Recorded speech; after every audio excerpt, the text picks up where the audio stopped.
Hello everyone, thanks so much for clicking on this video. My name is Megs, and today we're going to be talking about what I think is a very important topic. So today's video is going to be about different ways that you can receive chemotherapy. So either through a PICC line, a portacath, a Hickman, or just an IV. So I never really thought about the importance of different ways of getting chemotherapy because to me it kind of wasn't really a big deal, but then I received lots of questions and I do realize that it can be quite a scary process to get a PICC put in or to get a port put in or even a Hickman. This is why I want to make this video to kind of explain that to you guys. Also, I do realize that once you get diagnosed with something like cancer and you have to start the treatment process right away, sometimes you don't even have the chance to be able to research it and figure out what you want to do and what everything means. So this is why I would like to have this video out there so people can kind of know what to expect and what their options are as far as getting chemotherapy. So people might not actually know this, but there are many different ways of receiving chemotherapy, and this all depends on a number of factors.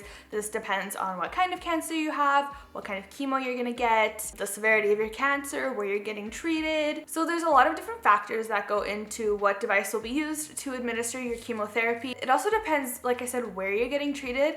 I know that some places they don't give you the option of what you want. They're just gonna tell you, okay, you're getting this put in. Some places will give you a choice. The hospital where I was treated, they let me have a choice. And if you happen to be in one of those situations where you're actually not able to choose, don't worry. Your medical team is just gonna give you what is best for you and what they know will work and what will be the most convenient. So do 100% trust their opinion. And just because you don't get the choice doesn't mean that's bad. Sometimes it's easier because that's one less decision that you have to make. So when you think of chemo and you don't know much about it, it's usually perceived as an infusion with liquid drugs, and that's chemo. However, that's not the case. Chemo can actually be administered in a number of different ways. The most common, yes, is infusions. However, there's also pills. And according to Mayo Clinic, what I learned is that there's also chemo lotions and gels for certain types of skin cancers and injections. So it'll just be like a little syringe that'll go in you, and that can be your chemo treatment as well. If you're receiving chemo through an IV infusion, there's usually 4 main types of ways that this can happen, either through a PICC line, a port or portacath,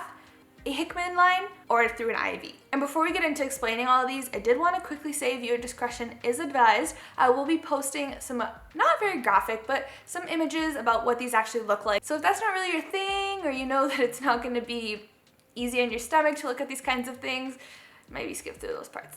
The first and most common one is a PICC line, and that stands for peripherally inserted central catheter. So what that is it's a thin little tube that gets threaded into your upper arm. So right about here, and it gets threaded through a vein into the superior vena cava, which is a vein that goes straight into your heart. The PICC line can be used for chemotherapy, administering medications and fluids, as well as drawing blood. A PICC line can be in for months at a time.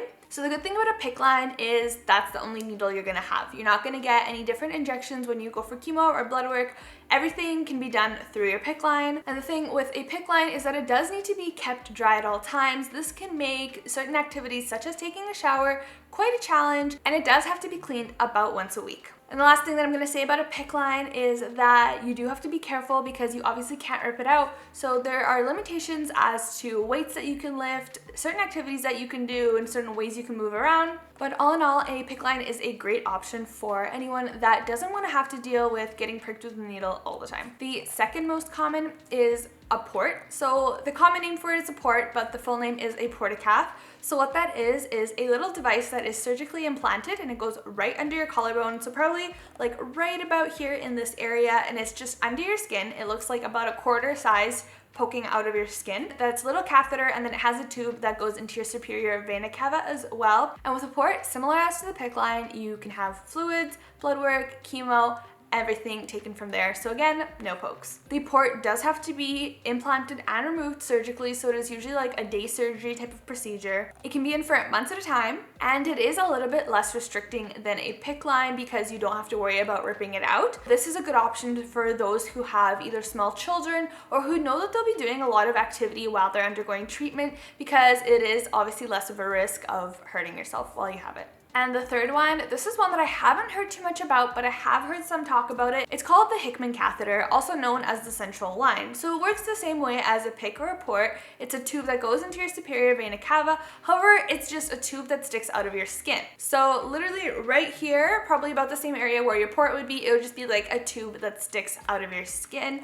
And again, like the PICC or the port, you can use it for medication, blood work, chemo, fluids, XYZ. So the Hickman has similar limitations, just like the PICC line. You have to be careful not to rip it out, not to damage it. You do have to keep it dry. It does have to be cleaned about once a week.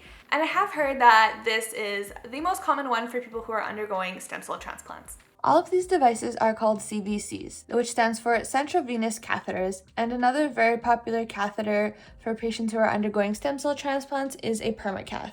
As you can see in the pictures here, it goes right around your neck area and is very similar to a Hickman. And the last way to receive chemotherapy is through an IV. So just like when you go in for surgery or anything and you would receive fluids or get your blood drawn, it's a needle that goes into a vein and it comes out at the end of every session. That way you don't have any type of device on you when you're at home. An IV is what I decided to have, and it was for a number of reasons. I was predicted to only have 6 rounds of chemo, and that's all I had. I had 6 rounds of chemotherapy, only 6 infusions, and these infusions were only a few hours long. Another reason that I didn't want a PICC line or a port is because I already have a pretty nasty scar on my chest from my biopsy, and I just didn't want to have another scar on the other side or on my arm. I know it sounds dumb, but I'm being honest. My 2 options were either PICC or port, and I just know that I'm a very active person, and I honestly was really scared that I was gonna hurt myself having one or the other, or I would damage it or something would happen. But not to scare anyone, because I've never actually heard of any horror stories, and I know plenty of people that have both, but that was just my thought. And then again, in saying that, I had no idea what either of these were. I literally went to an appointment, sat down, they showed me a little graph about this is your PICC, this is your port, you can choose neither, which one would you like? And I said neither. Another reason was that I didn't want to have any more surgeries. The PICC is not really much of a surgery, but the port is, and I had just had a biopsy before and I knew I was going to do chemo after, and I didn't know if I need more surgery, so I just kind of opted out for that reason. But I do also really want to stress that this was a personal choice, and I did talk to my healthcare team to ensure that this was a good choice and that it was okay for me to do this. It's not like I just told them I refuse everything else. We all talked about it and they agreed that it would be okay and that it would be safe for me to do my chemotherapy through an IV. However, there are also many downsides to doing chemo through an IV, such as you become a human pincushion sometimes. Once your veins know that you're putting chemo in them, they don't want to come out, they don't want to work with you, they want to work against you, so they tend to hide. And as you'll see in the photo I'm about to put up, there were many times that I was a human pincushion. Also, I'd say probably after my 2nd infusion throughout, and even till this day, my arms started bruising really easily every time I would get chemo. So I used to never actually have that, and then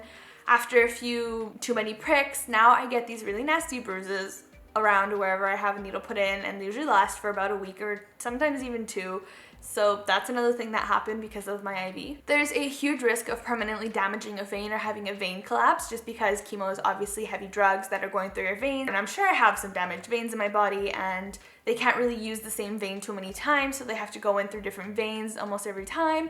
So there's a risk of obviously having permanent damage in your veins. And last but not least, and I have not heard of this happening many times, however, I do know that it is a possibility, is chemo leaking out of your veins. And trust me, nurses take many precautions to make sure that the IV is in your veins correctly. However, I have heard it happen that if chemo leaks out of your vein, it can cause severe burns to your skin and to any tissue around it. It can also cause lots of problems, so that's also a risk that you're taking if you decide not to have PICC, a port, or a Hickman. Alrighty, and that is all for today's video. Thanks so much for watching and supporting. I hope I did shed some light on this, and like I said, I wasn't given too much information about it before I had to make my decision, and I just want everyone to kind of know what they're going into and know what to expect. And I do think that a PICC or a port or neither or Hickman, they all have lots of benefits that are all good. However, it's a scary procedure and it's a scary thing to think about if you don't know what you're doing and what they exactly are. So that's why I figured that it would be quite important to have a video like this out there. Thanks again so much for watching. Know yourself, know your body, and until next time.